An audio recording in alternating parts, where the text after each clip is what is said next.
নমস্কার। আজ তৈরি করছি সিমের বিচি দিয়ে ডিমের একদম অন্যরকম এক কারি। ডিম আর আলু সেদ্ধ করে খোসা ছাড়িয়ে নেব। কড়াইতে তেল গরম করে সামান্য লবণ হলুদ দিয়ে ডিমগুলো হালকা লাল করে ভেজে তুলে রাখব।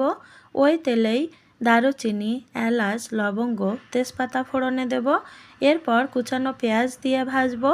পেঁয়াজ নরম হয়ে এলে আদা রসুন বাটা দিয়ে দেব। গুঁড়ো মশলাগুলো লবণ, হলুদ, লঙ্কা গুঁড়া, জিরা গুঁড়া, সামান্য জল দিয়ে ভালোভাবে কষিয়ে নেব যাতে মশলাটা পুড়ে না যায়। মশলা থেকে তেল ছাড়লে সিমের বিচি দিয়ে ভালো করে কষিয়ে নেব। পরিমাণ মতো জল দিয়ে দেব। ঝোল ফুটে উঠলে ভেজে রাখা ডিম দিয়ে দেব। জিরা বাটা, কাঁচা লঙ্কা, ধনেপাতা কুচি ছড়িয়ে দেব। এতে রান্নার স্বাদ ও ঘ্রাণ বহুগুণ বেড়ে যাবে। তাহলে আর দেরি কেন, একঘেয়ে ডিমের ঝোল বাদ দিয়ে আজই বানিয়ে ফেলুন সিমের বিচি দিয়ে ডিমের স্পেশাল ঝোল।